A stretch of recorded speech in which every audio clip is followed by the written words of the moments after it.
24వ శ్లోకం.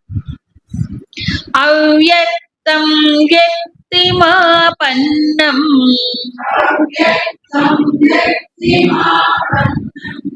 మన్యంతే మామబుద్ధయః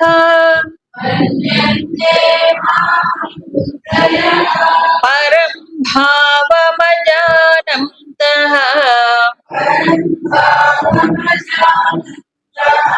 మమావ్యయమనుత్తమం.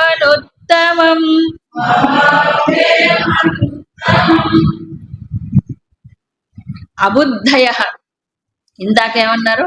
అల్పమేధసః అన్నారు.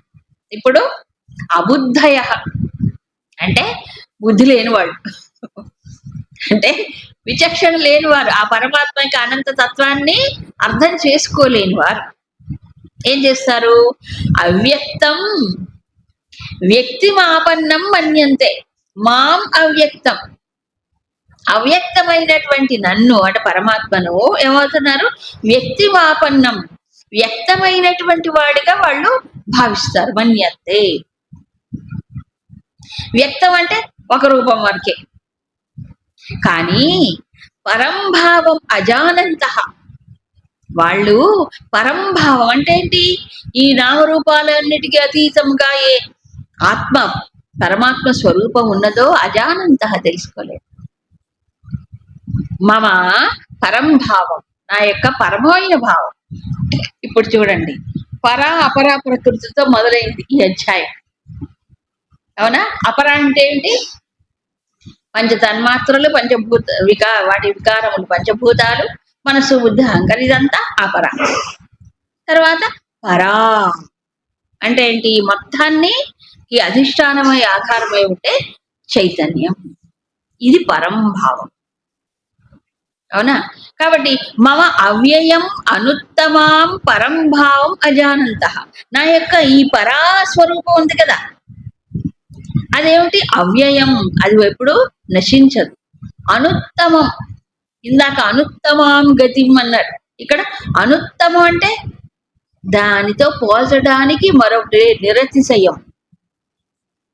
అలాంటి ఆ స్వభావం నాది ఏదైతే ఉందో స్వరూపం, దాన్ని అజానంత, వాళ్ళకి తెలుసుకోలేరు. ఎందుకు? బుద్ధి ఇంతవరకే బుద్ధి ధారణ చేయలేదు, అర్థం చేసుకోలేదు. కాబట్టి ఏం చేస్తారు వాళ్ళు? మాకు ఈ రూపం చాలండి అంటే బుద్ధి కన్ఫైన్ అయిపోయింది అక్కడ. అందుకే బుద్ధి బద్దలైపోవాలి. ఈ పరిమితమైన బుద్ధి ఏమవ్వాలి? అది చూడండి, బెలూన్ ఉంటుంది చూడండి. బెలూన్ అంటే గాలి ఉంటుందా, కొంచెం ఎక్కువ ఊతే బద్దలైపోతుంది. ఈ బుద్ధి బద్దలైపోతుంది తప్ప పరమాత్మను పట్టుకోలేదు. అందుకని బుద్ధిని కూడా దాటాలన్నమాట. బుద్ధి సుసూక్ష్మం అయితే తప్ప ఈ తత్వాన్నైనా పట్టుకోలేదు అది. అందుకని ఉపాసన అంటే ఏంటి? అక్కడ ఉపాసన అనంతమైనటువంటి భగవంతుణ్ణి ఏం చేస్తున్నాడు ఇతను? అంత బుద్ధి వికసించలేనటువంటి వాడు ఆ పరమాత్మని శరణు పొందడు. మరి ఏం చేస్తారు అంటే వ్యక్తిమాపన్నం మన్యతే, వ్యక్తమైన రూపముగానే భావిస్తారు. అంటే నిర్గుణ నిరాకార పరమాత్మను పట్టుకోవడం కష్టం, సామాన్యులు పట్టుకోలేరు. కాబట్టి వాళ్ళకి ఏం కావాలి? ఒక రూపం కావాలి, ఒక నామం కావాలి, గుణాలు కావాలి, లీలలు కావాలి, మాహాత్మ్యం కావాలి, పవర్ కావాలి. పవర్. ఈ దేవుడు చాలా పవర్ఫుల్, ఆ దేవుడు పవర్, అవునా కాదా? అసలు పవర్ భగవంతుడు సంగతి తెలియక, కాబట్టి ఆయా రూపాల్లో అక్కడక్కడ ఆ స్థితిలో అదే పట్టుకుంటారు. అందుకని భగవంతుడు అవ్యక్తం అన్నాడు. మయా తతమిదం సర్వం జగదవ్యక్తమూర్తిన. తర్వాత కాబట్టి ఏన సర్వమిదం తతం, ఇవన్నీ చాలాసార్లు చెప్పాడు భగవద్గీతలో. ఇదంతా నేనే వ్యాపించి ఉన్నానని చెప్పాను. అంతటా ఉన్నటువంటి వాడు వ్యక్తమైన ఒక రూపంలోనా? నిజానికి కాదు. కానీ వీళ్ళు ఆ రూపంలోనే భావించుకుంటారు. ఆయన అప్పుడప్పుడు రూపాన్ని తీసుకుంటాడు, కాదని లేవు. కానీ అసలు స్వరూపం ఏమిటి? ఈ ఇంద్రియమనో బుద్ధులు గోచరము కానటువంటి అవ్యక్తం. ఆ అవ్యక్తమైనటువంటిది అనుత్తమం. మన ఇంద్రియాలకు తెలియనంత మాత్రం చేత అది అల్పం అనుకోకూడదు.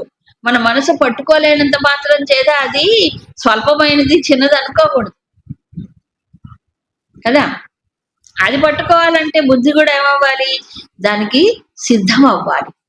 బుద్ధిలో ఉండే ఈ ఏమంటారు సంఘ దోషాలు ఇవన్నీ పోవాలి, తాదాత్మ్యాలు పోవాలి. లేకపోతే మనసు ఊరిక బహిర్ముఖమే వాటినే పట్టుకుంటాం. అది పోయినప్పుడు మాత్రమే భగవంతుడు అర్థం అవుతాడు.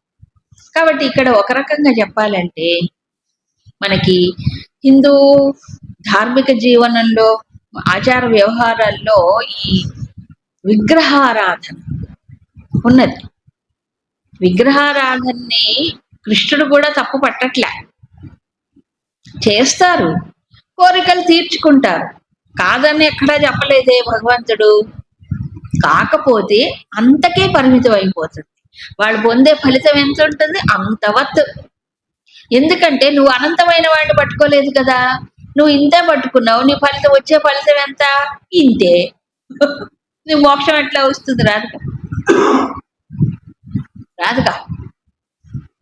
ఇప్పుడు పట్టుకున్నది చిన్న రూపాన్ని, అవునా, కోరిక చిన్నది, ఎంత వస్తుంది మరి, అంతవత్తు కొంచెం.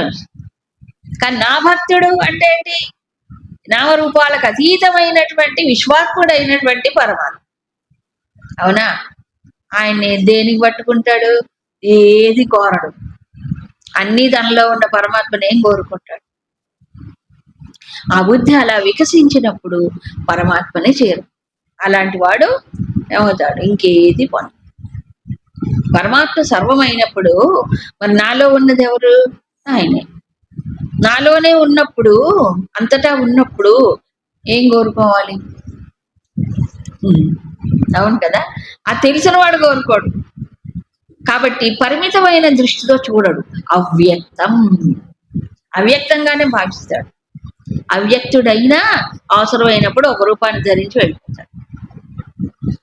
అందుకని ఇప్పుడు ఈ అబుద్ధయ బుద్ధి అర్థం చేసుకోలేని వాడు కాస్త రజస్సు తమస్సు ఉన్నప్పుడు అది తెలుసుకోలేక అనుత్తమం మాం అవ్యయం పరంభావం అజానంత. కాబట్టి పరమైనటువంటి నా స్వరూపాన్ని కష్టం తెలుసుకోలేరు. కాబట్టే వాళ్ళు ఏం చేస్తారు, ఆయన్ని శరణ పొందరు, పరమాత్మని శరణ పొందరు, ఈ రూపాలను పట్టుకుంటారు. ఏ రూపాలని చూడు, ఉపాసనలో కూడా చూడండి, ఆ అపూర్వజన్మ సంస్కారమో వీళ్ళు చేయగా దానిపైన శ్రద్ధ కుదరటమో ఎట్లా ఉంటుందంటే, అనంత తత్వాన్ని పట్టుకోవడానికి ముందు ఈ ఫేజెస్ ఉంటాయి, అంటే ఒక దశలు. ఇప్పుడు సపోజ్ ఎక్కడో విన్నాను, తులసీదాస్ రామభక్తుడు, ఆయన ఆ రాముడి రూపం, రామనామం, రాముడు కథ. ఆయన బృందావనం వెళ్ళేట ఒకసారి. బృందావనంలో ఎవరుంటారు, కృష్ణుడు ఉంటే అక్కడికి వెళ్ళి నాకు నువ్వు రాముడిగా కనిపించని అడిగట. అంటే కనిపించాడు ఆయన, వీళ్ళ భావనే, అవునా. నిజానికి రాముడు కృష్ణుడు అందరూ ఎవరు, ఓ పరమాత్మే, ఓ పరబ్రహ్మమే. ఆ రూపాన్ని తీసుకున్నారు. అయితే వీళ్ళకి ఆ రూపమే ఇష్టం కాబట్టి వాళ్ళకి అదే ఉంటుంది. కానీ పరతత్వం అక్కడ కాదు. అయితే ఒకటి ఆ దశలు, సాధనలో దశలు ఉంటాయి. తర్వాత వాళ్ళు బాగా పరిపక్వ దశలో పరమాత్మని భావిస్తారు, అది వేరు. కాబట్టి ఉంటుంది సాధారణంగా. అందుకని అనుత్తమమైన స్థితిని పొందలేరు. మరి భగవంతుడి విషయంలో ఇలాగైతే గురువు విషయంలో కూడా అంతే కదా. కాబట్టి గురువుని కూడా ఏం చేస్తారు, ఒక శరీరంలోనే చూస్తారు. ఆ శరీరంలోనే గురువు ఉన్నాడు, దాన్నే పట్టుకుంటారు. కానీ గురుతత్వం అఖండ మండలాకారం. అఖండ మండలాకారం అంటే సర్వము వ్యాపించిన తత్వము, అంతే కదా.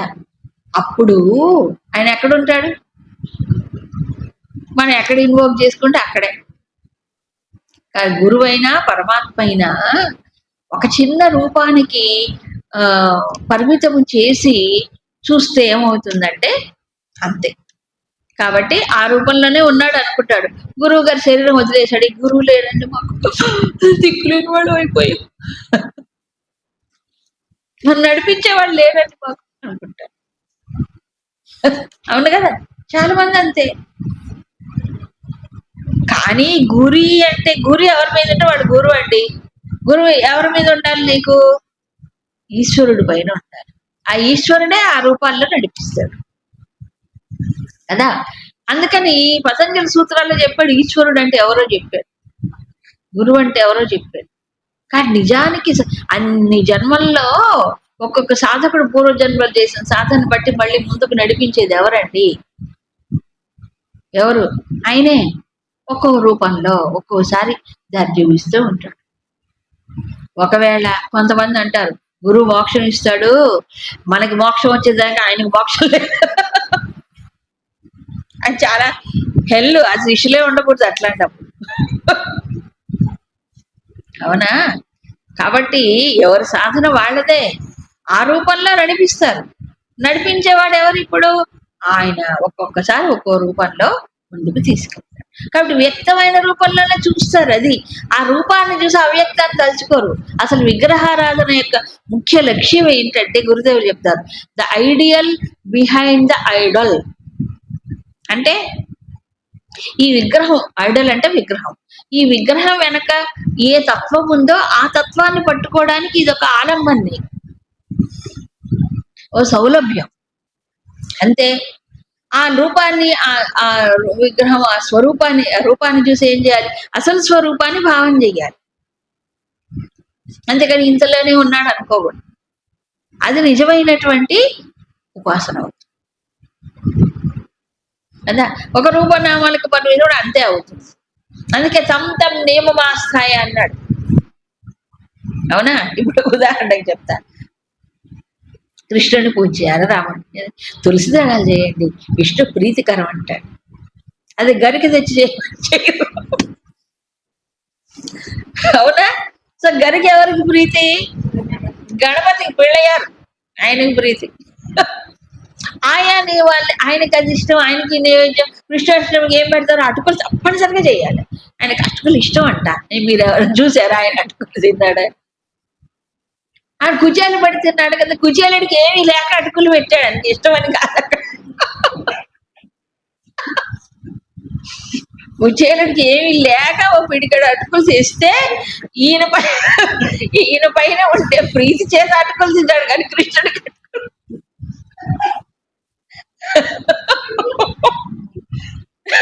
అదే చెప్తున్నా, మన బుద్ధి. బట్ అటుకులు చేయకపోతే ఆ రోజు ఎంత తప్పో. అలా కొన్ని కొన్ని పెట్టుకుంటాం, అల్పబుద్ధయ. కాబట్టి అనంతమైనటువంటి తత్వాన్ని పట్టుకోలేరు. అవ్యక్తం భగవంతుడు, అవ్యయమైన అనుత్తమం. అనుత్తమం అంటే సర్వోత్కృష్టం, దానికంటే ఉత్తమైంది. ఆ భావాన్ని, ఆ స్వరూపాన్ని తెలుసుకోలేరు. సరే, ఇదే అండి పరిస్థితి. స్వామి, ఎందుకు తెలుసుకోలేరు మరి? కారణం ఏంటి? అల్పబుద్ధులు అల్పబుద్ధులు అంటున్నావే, మరి అట్లాంటప్పుడు వాళ్ళ బుద్ధిలో నువ్వు ప్రకాశించవచ్చు కదా. ఆహా, నేను అన్ని చోట్ల ప్రకాశించను అంటాడు ఆయన. చూడండి, నాహం ప్రకాశ సర్వస్య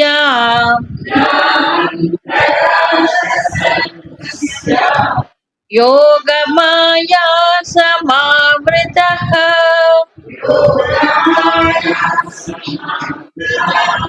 మూఢోయం నాభిజానాతి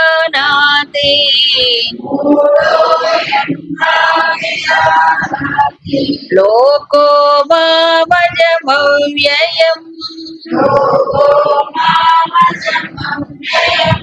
ఈ శ్లోకంలో కూడా ఇదే విషయం చెప్తున్నారు. ఇందాకేమో అబుద్ధయ, బుద్ధి వికసించిన వారు అవ్యక్తమైన స్వరూపాన్ని, అనుత్తమాన్ని తెలుసుకోలేరు, అజానంత. ఇప్పుడు ఏమంటున్నారు? అహం సర్వస్య న ప్రకాశ అంటే ఏమిటి? నేను అంతటా కూడా ప్రకాశించను ఒకే రకంగా, అంటే వ్యక్తము కాను. ప్రకాశించడం అంటే ఏంటి? ఇక్కడ వ్యక్తం కాని. భగవంతుడు ఎవరు ఇప్పుడు? అవ్యక్తం. అవునా కాదా? కాబట్టి అంతటా భగవంతుడు వ్యక్తము కాడు, అవ్యక్త రూపుడు కదా. ఎందుకు? యోగమాయా సమావృత. ఏమని? యోగమాయ చేత సమావృత అంటే కప్పి వేసుకుని నేనంతటా వ్యక్తము కాదు. అయం మూఢ అయం లోక. ఈ లోకం అంతా ఏమైంది? మాం అజం అవ్యయం నాభిజానాతి. కాబట్టి నేను అజుడనని అంటే జన్మరహితుణ్ణని, అవ్యయుణ్ణని, అవ్యక్తమని, అనంతుడనేటువంటి విషయము నా అభిజానాతి. ఈ మూఢ లోకము నన్ను తెలుసుకోలేదు. ఎందుకని? యోగమాయ సమావృత కదా. అంటే ఏంటి? మాయే తెర. ఎవరు వేసుకున్నారు? నేనే వేసుకున్నా. మా తెర తీరా స్వామి, నువ్వు కోరుకో తీయమని, అప్పుడు తీస్తాను. నువ్వు అడగట్లేదు కదా. ఏం అడుగుతున్నావు? నువ్వు చాక్లెట్ కావాలి, బిస్కెట్ కావాలి, ఎంతవరకే అడుగుతున్నావు. నువ్వు తీయమని అడుగుతున్నావేంటి? అడగట్లేదు కదా. ఇంతకు ముందు భగవంతుడు చెప్పాడు, మమ మాయా దురత్యయ. అవునా? అంటే నా మాయాశక్తి దాటడం చాలా కష్టం. కాబట్టి ఏం చేయాలి? మామేవయే ప్రపద్యంతే. ఎవరైతే నన్ను శరణు పొందుతారో వాళ్ళు దాటవచ్చు అని చెప్పలే. ఇక్కడ కూడా యోగమాయా సమావర్త. కాబట్టి మొత్తం ఈ ప్రపంచం యావత్తు ఈ త్రిగుణాత్మికమైన మాయే. అవునా కాదా? భగవంతుడు మరి అక్కడే ఉన్నాడు. ఎక్కడ? అధిష్టానంగా జగత్తంతా ఉన్నాడు. పరా చెప్పలే, ఉన్నాడు. అయితే అంతటా వ్యక్తం వాడు. ప్రకాశ అంటే అక్కడ అంతటా భగవంతుడు వ్యక్తం వాడు. ఎంత వ్యక్తం కాడు? యోగమాయ. దీని భగవంతుడు ఇంతకుముందు దైవీశేషాగుణమయ్యి అన్నాడు. అదేమన్నారు? దైవీ మాయ. ఇక్కడ ఏమన్నారు? యోగమాయ. యోగమాయ. భగవంతుడు వాడుకుంటాడు ఆ మాయాశక్తి. భగవంతుడి పక్కన ఉంటుంది శక్తి. అందుకని ఆ యోగమాయం చేత మొత్తం అందరూ కప్పివేయబడతారు. మనకి భాగవతం చదివితే బాగా అర్థం అవుతుంది. కథ రూపంలో చెప్తాడు కదా. యోగమాయని ఆదేశిస్తాడు విష్ణు భగవానుడు. ఇదిగో నువ్వు ముందు వెళ్ళి పుట్టు నందగోకులంలో, తర్వాత నేను వస్తాను నీ వెనక అష్టమగర్భంలో అంటాడు. అది యోగమాయ శక్తి. ఆ యోగమాయ శక్తి ఎవరిది? భగవంతుడిది. కాబట్టి మనకి మరి నవరాత్రుల్లో ఆరాధించేది ఎవరిని? ఆ శక్తినే. కాబట్టి ఆమె యొక్క అనుగ్రహం పొందితే అతనికి ఏమవుతుంది? పరమాత్మ తత్వం అవగాహన వస్తుంది. అందుకు చెప్పాడు ఇదొక ఆరాధన. అంటే రెండు రూపాల యోగమాయ శక్తిగా ఆరాధిస్తారు, సచ్చిదానంద పరబ్రహ్మముగా కూడా ఆరాధిస్తారు. రెండు రకాలుగా. అవునా? సో ఇక్కడ చెప్పింది ఏంటంటే యోగమాయ. అంటే మాయా మాయా మాయ అనేటప్పటికీ చూడండి, శ్రీకృష్ణుడే చెప్పాడు. మాయ అంటే ఏంటి? అక్కడ తెలియబడనది. అది స్వరూపం ఏమిటో అర్థం కాదు. దాన్ని శంకర్లు దీని వేకు చూడమని చెప్తారు. అది సత్ అనడానికి అసత్ అనడానికి లేదు. అది సంబంధం ఉందా సంబంధం లేదా అనడానికి లేదు. అవునా? వాడు సంగమా నిస్సంగమా అనడానికి లేదు. అది ఏమిటో నువ్వు తెలుసుకోలే. నీ బుద్ధికి అందదు. ఆ బుద్ధి నీ కప్పివేస్తుంది. అందుకే నువ్వు దాటలేవు అన్నాడు ఆయన. ఈ మాయని నువ్వు దాటలేవు, నన్ను శరణాగతి పొందు, అప్పుడు దాటుతుంది. అందుకని ఈ అయం లోక, ఈ లోకం ఏమైంది? యోగమాయ చేత కప్పివేయబడటం చేత దానికి లోనైపోయి నన్ను తెలుసుకోలేరు. స్వామి ఇప్పుడు ఏమన్నాడు? యోగమాయ సమావృత సర్వస్య అహం న ప్రకాశ. యోగమాయ చేత కప్పివేయబడిన కాబట్టి నేను అంతటా ప్రకాశించట్లేదు అన్నాడు. అంటే ఎక్కడెక్కడ ప్రకాశిస్తావు? ఎక్కడెక్కడైతే మాయ అనే తెరని తీసి చూస్తాడో అప్పుడు ప్రకాశిస్తాడు.